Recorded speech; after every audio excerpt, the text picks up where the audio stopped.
Cool. So as always with our picks of the week, we are going to talk about something we've been enjoying over the last week or so. So this is stuff in the world of entertainment: books, movies, games, board games, TV shows. It doesn't matter.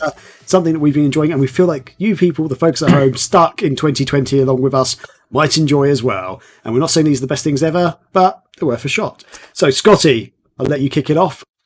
What is your pick of the week? Yeah, I got around. It just released on November 25th. Insert Coin, a documentary about Midway, the arcade slash game company. They're known mostly for Mortal Kombat. Before NetherRealms now does Mortal Kombat games, but the Insert Coin documentary was done actually by an employee of Midway. I'm sorry, I'm going to butcher his name, but it's Josh Tsui. It's his last name's just Tsui. Sorry, I'd say it's Sui.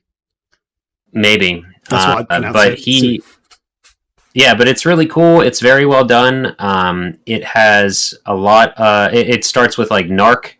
They're one of their first game was Smash TV. Talks about that, like making it bloody and just doing the bloodiest they can with it, and talks about Narc, Mortal Kombat, NBA Jam. They even talk about The Grid, which is great. Did you ever play The Grid? Which one's The Grid? So it has it would come in a set of 3, but there's a ball and a joystick, and you play. It looks honestly like the Blitz with the color scheme. If you want to look it up, you might have seen it but never played it or something in an arcade. I don't know how big it was in the UK. They didn't make many because you had to buy. It's almost like Killer Queen, how you have to get 2 giant cabinets. You had to have a minimum of 3 cabinets to play one person per cabinet against each other. But it's like Outrigger. If you for Dreamcast of, it's just an arena shooter, third-person arena shooter. Okay. It's actually pretty good and definitely ahead of its time, but Ed Boon kind of made that as his stress relief after doing so much Mortal Kombat. But I mentioned that just because it was cool to hear about The Grid. But no, they talk about just Midway's, like, Williams Pinball and Williams Arcade and other divisions that formed into Midway. Ed Boon is not in it. He's kind of in it through different clips and stuff, but John Tobias, Ed Boon,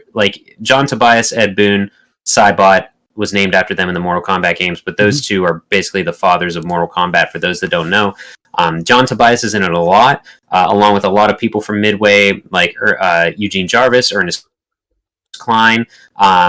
It enraged me, so I'm hesitant to say this, but Paul W.S. Anderson is in this fucking documentary. He is the director of the Resident Evil movies, but his first video game-based movie was Mortal Kombat. Oh, yes. So, yeah, which is just like... Yep. Which is one of my favourite video game-related movies, I will say. But it's Mortal Kombat. I will say it's not... It's one of the better ones because it is. You can see what they did. I mean, if you want a true to Mortal Kombat quote unquote movie, it would have to be rated R. But if you do that with a Mortal Kombat movie, you got to make it family friendly so that it actually sells. So I will say that in mind, the Mortal Kombat first movie is not too bad. Yeah. And I did watch that recently. We watched it on the sideshow like within the past year or two or something. Yeah. But yeah, this documentary is really cool. It's fun seeing how they created the digital effects, like filming people and like sitting them on step ladders as they're doing kicks and punches to make them like fly across the screen and stuff like that. Jeff Gerstmann from Giant Bomb is in it, along with a lot of other people outside of Midway. It's actually only through the Alamo Draft House right now, Alamo On Demand. Alamo Draft House is a very fancy theater. If you had gone to them, it's basically like tables set up and they bring you food and stuff while you're watching the movie.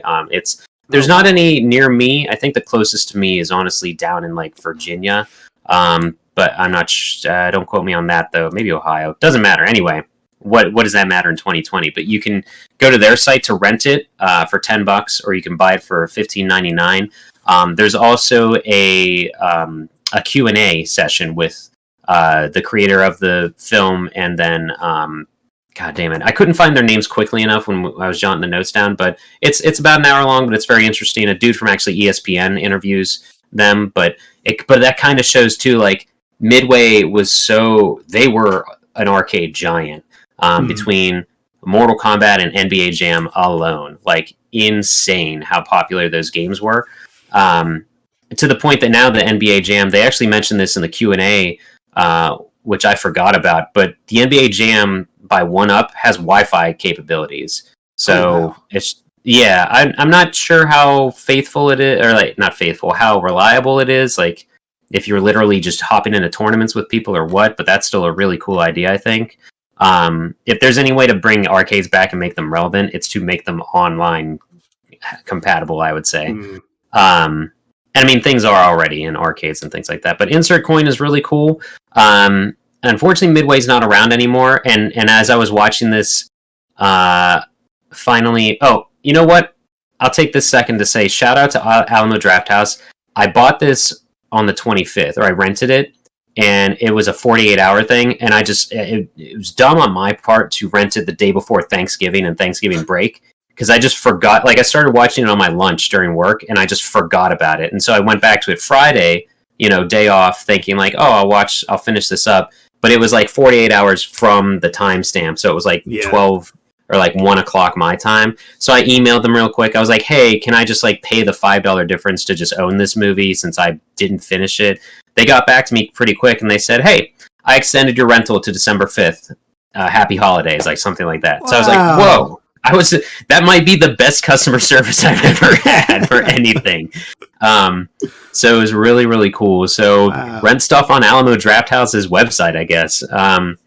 But I really enjoyed it. But it once it finished and I was thinking about it and thinking about how to talk about it with this, it just reminded me like all these game documentaries I'm watching lately are so depressing because like the not for resale one ends with saying these mom and pop shops close. The Library of Congress now has video games in it, but retail retro mom and pop shops, it's such a hard business. And then the other one, like Console Wars, I watch. It's like, yes, Sega is not a company fighting Nintendo anymore. Like, some would say they lost that war or whatever. I'm using quotes a lot this episode. But it's just like, it's these are good documentaries. But like it's sad how they end, essentially. And they really glossed over. They didn't mention any of the console stuff really with Midway. It really is arcade focused, hence the name Insert Coin. But it's really good. I think it's really well done. And they talk about like their WrestleMania game, how crazy it was to have wrestlers in there. They talk about the Aerosmith game Revolution X, and getting like voiceover work with the band members, which is hilarious. And I'll say this, and even if it's spoiling something, it's still funny to watch this scene because they have you played that? How it's an on-rail shooter where you're at some point you're like firing CDs at enemies because you need the music to fight for justice and stuff of Aerosmith. I've got a feeling I owned it, but I don't think I ever played it. Like it's one of those games I picked up and just never got a chance to play. Super generic cover on the Saturn. It's for the Saturn though, I believe, or Sega CD. Crap, it's on the Saturn. Maybe even Genesis. Okay. No, I'm sure it was on the Saturn. I'm sure it was. But it's hilarious watching them do. Joe Perry, the lead guitarist from Aerosmith, is doing voiceover work, and there's scenes where they just say like you did something. They're like, all right, go get them, or like do this thing, or like you did it, or like you saved us, you saved the world, and how voice directing works is someone's feeding them lines to like get a bunch of takes and stuff. And at one point, one dude from Midway says, okay, and I say rock and roll, and Joe Perry's like, I'm not going to say that. It's hilarious because you ask one of the like arguably one of the most famous guitarists and one of the most famous rock bands to just yell rock and roll. That's fucking cheesy as hell. Like rock stars don't just yell rock and roll when they're happy about stuff, So I just thought because it was a funny chain of like say all right, say it in a different tone, like say like all right, or say like yeah. Now say rock and roll. I'm not going to say that. Yeah. It's really great. It really made me laugh because of how, like, it was just the nerd versus the rock star at that point for a split second, I've just looked it up. It was on the Genesis. It was on the arcade, SNES, Genesis, PC, Saturn, and PlayStation. Holy crap! Okay, so it was on a few consoles. It was another time they did like digital graphics of stuff with the band members and everything. I guarantee you, if you walked into an arcade, you've walked past Revolution X and maybe not even touched it. But No, it's a really fun documentary though. It's hour 42 minutes long. I'm just looking at the listing here. That's the only reason I know that. But I definitely say check it out. I would, if it got a physical release, I probably would grab it because I'd be interested in some of the like interviews they didn't use and things like that. But it was they kind of glossed over the going to Congress and stuff like that with Night Trap. They didn't really bring that up because it was about Midway overall. It wasn't just about Mortal Kombat. Okay. And it was like NBA Jam and stuff. It's interesting hearing how like Michael Jordan wanted nothing to do with NBA Jam, but then after he saw how much it blew up, he wanted to be added in there. So they would have to actually like physically deliver chipsets to put into the machines and stuff to like update them. I mentioned Ernest Cline. I didn't mean to say that he works for Midway. That's the author of Ready Player One. He's the first interview in this documentary. So since it started with that, since I just finished Ready Player One, just finished the movie, and then this documentary starts with an interview with him, I'm like, oh, this could be pretty interesting. And I thought it was. So yeah, I definitely recommend it. Yeah. It amazed me that these massive powerhouses from back in like the 90s and stuff and early 2000s, how they just disappeared basically. Because as you say, Midway was huge, not only in the arcade but actually also on consoles. Because I mean, it obviously had like the Mortal Kombat games and stuff, but they were like had the Rush games as well, like San Francisco Rush, LA Rush, Rush 2, Cruising. You had the cruising games, yes, exactly, all the cruising games, which all ported to console, and they worked on some fairly decent console games as well. But yeah, it was. They do mention how like when they first showed off Cruising USA, that eventually was on the N64. Like what they showed off was not the N64 version and stuff like that.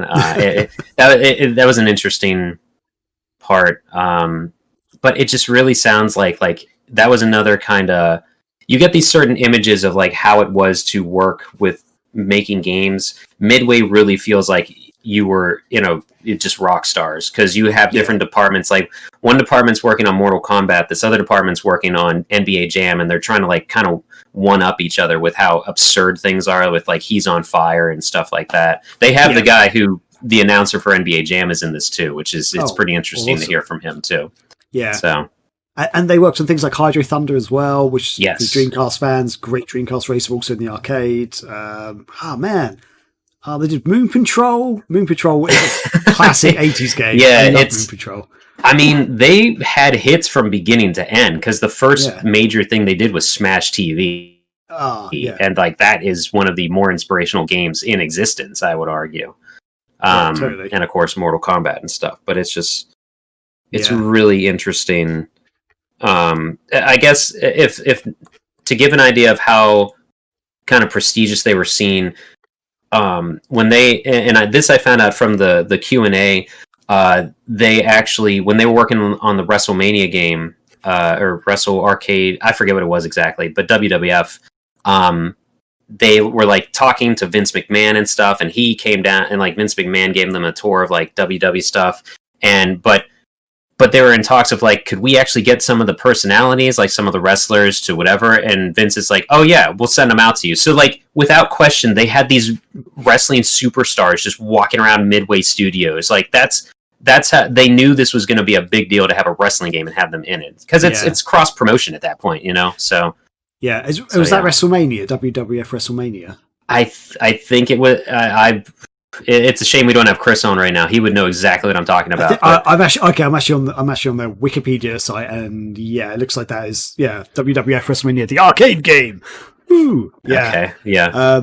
But it's companies like Midway and Acclaim. I don't even remember Acclaim. Yeah, they were massive as well. They published some of Midway's console games and stuff. I always tie them together in my head, and they just disappeared basically off the face of the earth. It's like, wait, where did they go? Right. But so one of the incredible. There's a lot of people kind of pass off those different collections you see on consoles and PC and stuff, but there's two Midway collections that were really good on 360 and PS3 that had like Gauntlet or something on it too. Oh, yeah. I can't remember exactly, but they did a lot, and it's crazy to think how that did just disappear. Like they weren't just a one-hit wonder, So yeah. And they also did loads. I didn't realize they actually did a load of pinball machines as well. By looking at this, Yeah, well, before they were Midway, it was Williams and I can't remember now. See, I started the documentary last Wednesday and finished it like what's that? Oh, Bally. Yep, Bally. Yeah. Wow. So yeah, sad times. But you should definitely check it out, Graham. You sound like you're pretty interested already. Yeah, definitely. I wanted to also try out the last documentary you sort of mentioned with the Blockbuster one, the last Blockbuster. Could not get it in the UK at all. Really? I can't find a place that sells it or anything. I can't seem to find a place that will stream it, at least not legally. Okay. Can you not even order it from Blockbuster, the last Blockbuster's website? Oh, I didn't even know that was a thing. So maybe I'll type that in now. Oh yeah, do that because that's where I got it through. Like the actual Bend, Oregon Blockbuster. If they don't do international shipping, dude, I'll get it for you somehow. Like that's okay. I think it's a fun documentary. So is that bendsblockbuster.com? Yeah, Bend Bend is the city in Oregon where they're located. Oh, okay. That seems like a prank site to me. Bend Blockbuster. Like yeah. Ben D Blockbuster. Made of rubber. Here we are in Megavisions talking about documentaries of dead organizations and things. Yep. We're on with the news. We're talking about MySpace and Bebo and all sorts of great things. Yeah, everything relevant. Next, we're going to talk about our top 10 things we're listening to our Zunes right now. So one day I'll get a Zune, that's for sure. So yeah, with that, I guess I'll move on to my pick of the week, which is one of the digital games I actually got on my Xbox the other day. I actually got it through EA Play, technically through Xbox Game Pass Ultimate, but it's also available on EA Play because I'm also paying for it as well digitally. But it's a game called Sea of Solitude. So I kind of went off EA games a while back because they started just turning out shit, but since Xbox Game Pass Ultimate has tied in EA Play, I thought I might as well look at these games because they might have some stuff on there, and they've put out some decent games that aren't, the big games. There was like all the sports games, for example, or Medal of Honor. So I sort of decided to look into it. It's in the game, yeah. So yeah, like basically up until the Sega Saturn era, I thought EA are amazing. Brilliant, and then as soon as that, after that, like they just died a death to me. I bought a couple of the Xbox. Well, I bought a couple of Xbox games, thinking, "Oh, EA, great!" I used to love playing EA on the Saturn and Mega Drive and stuff. So Xbox, GameCube, whatever. Started playing them. I was like, "These are some of the worst games I've ever played." I was like, "These are just not fun games in any shape or form." They ruined. Well, they ruined James Bond games. They ruined Harry Potter and stuff. I was just like, "This is." And this other games I was just playing, and like some of the sports games I was playing, I was like, this is not as fun as I remember. I remember FIFA 98 being really fun, and this is not so much fun anymore. But so anyway, that's not what. Before you get away from them being strong in Genesis, sorry, we're having major lag issues today. I'm sorry. Before you get away from Genesis, because I didn't notice this until after the fact. They were the cartridges that were like bigger with those yellow chunks in them too sometimes. So like EA was the only one physically pushing the Genesis at the time to like get more out of that system to the point that they had to fit more in the cartridges. So yeah, there's also I think there's some controversy around those cartridges though that really something to do with licensing with Sega. I can't remember what it was, but they basically went against Sega's rules almost or something. And in the end Sega just had to let them do it, but they were the only ones who were allowed to do that size cartridge or something. I can't remember what it was. I need to do some research on that, but we can bring that up another day on another show maybe. But but anyway, sorry, Sea of Solitude, that's what I want to talk to you guys about. So yeah, it's on Xbox. I assume it's on PS4 and PC as well. I'm not entirely sure, but yeah, it's a really nice sort of almost indie style game. I believe it is an indie development studio that made it, but EA published it. And it's a story of loneliness and like emotions and stuff. And it's a 3D almost adventure game, I want to call it. You play as a girl called Kay, and her character is almost like a shadow. She's like shaded all in black, basically. So she's like a kind of shadow creature. You navigate yourself across this flooded city. So it's like the ocean's risen and stuff, and the whole city's flooded. And at the start of the game, everything's dark. It's almost pitch black around you. You can just make out a few objects. and then you encounter this really light girl, like she's basically a girl who is glowing, and she tries to sort of talk to you and encourage you, but this monster, this dark shadow monster, like massive shadow monster, basically comes out and takes her. And effectively the game is you are trying to navigate your way across this flooded city. You encounter these giant monster things who basically talk crap to you. They say really hurtful things. They put you down, sort of saying, you're useless, you're rubbish, you can't do anything. And it's, as you progress in the game, you uncover more of Kay's past and certain events in her life that have led to her becoming lonely and depressed. And it's quite an interesting way to do it, I think. And the monsters, actually at times the monsters can be quite scary. So there's you spend a lot of time in your boat. It's quite easy to move around the city and stuff. You've got like roofs of houses and buildings sort of sticking out. But at certain points you have to get off the boat and run across the rooftops and stuff. You can explore the city almost, but you also have to swim sometimes.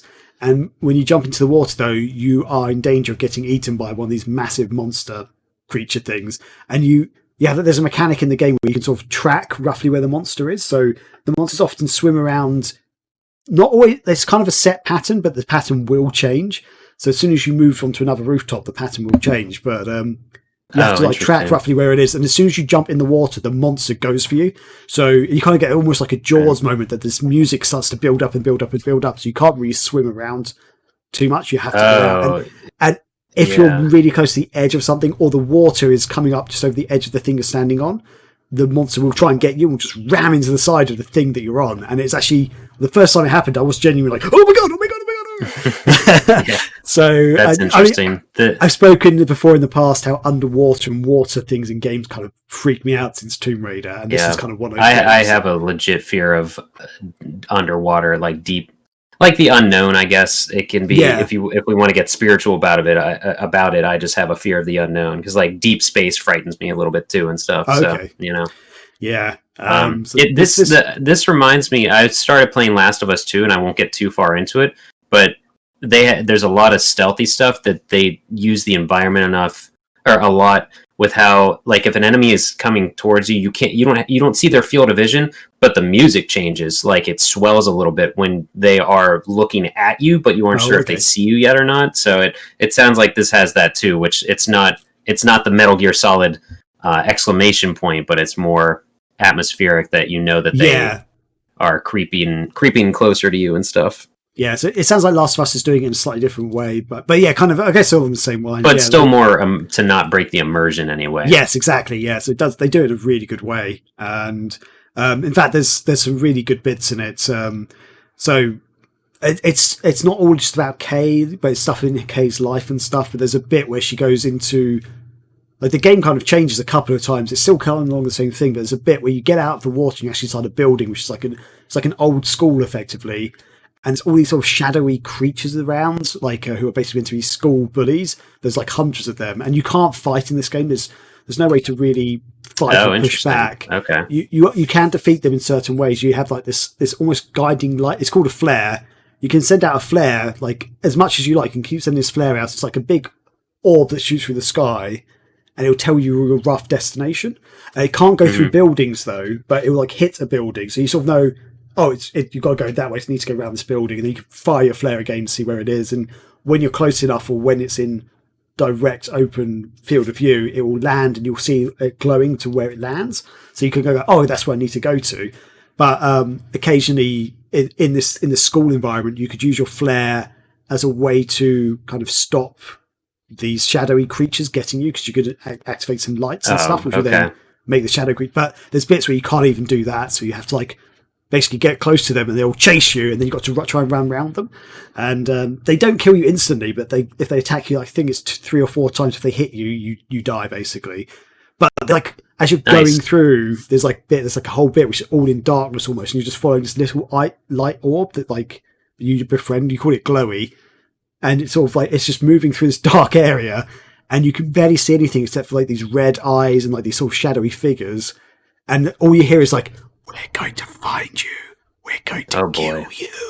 and stuff like that, just constantly, like, and it's just like really creepy. I was like, just walking through, going, oh my god, oh my god, oh my god, oh my god. That's cool. I mean, that's I some of the best survival horror. Well, no, not some of the best survival horror games are the ones where you cannot fight back, because that is what defines the genre. Like, I won't go into any detail. Have you ever played the game Echo Night on PS1? I have not. Okay. The graphics have not aged well, but it's a mystery game involving ghosts, and you can die in it, but you have no weapons. And when I realized that, I liked the game a lot more. So it sounds interesting. Yeah, and that's I think that's one of the reasons why I like Enemy Zero and Enemy Zero on the Sega Saturn. Yeah, you can fight back, but your weapon is so limited. You have to charge it up. And it's got a radius of like 2 meters, so you can't just like fire across the room and kill things. And your enemies are invisible as well, so it's almost like, holy crap! The only way you can tell is from like a motion detector thing, and so that terrified me, but. It's so good. But yeah, this is cool. I wouldn't say this is like a proper survival horror game, but it's very creepy, but it's done in a really good way, and it's sort of the way it evolves, like showing Kay's past and stuff, like some events that have happened in her life, which you can see that she's not a good, like, she's a good person at heart, but like she's done stuff that people would say that's not good, basically, if that makes sense. So she's a good girl, loves her mama, loves Jesus. And America too. That's right. Yeah. Well, I mean, maybe it's closer to call it a survival thriller than horror. You know? Yeah, possibly. It's a very. I've never really played a game quite. The closest game I can compare it to, and it's not even the same at all, is almost Limbo. I don't know if you've ever played Limbo, but Limbo is a 2D platformer, but it's the way the atmosphere and stuff within Limbo kind of reminds me of this a little bit, but this is all 3D and open world and really cool. But it's kind of interesting because the water levels in the city you're going around actually rise and fall at points, depending on what's happening. So you get to explore the city, like keep going back and forth around the city, but you're following almost like a journey, a path to tell Kay's past, effectively. And I just recommend checking it out. So if you're subscribing to EA Play or Xbox Game Pass Ultimate, you can get this for free effectively because it's part of your subscription. If not, it's available to buy as well. But yeah, very interesting. Sea of Solitude, really cool. Cool. Honey, I gotta tell you about this sandwich.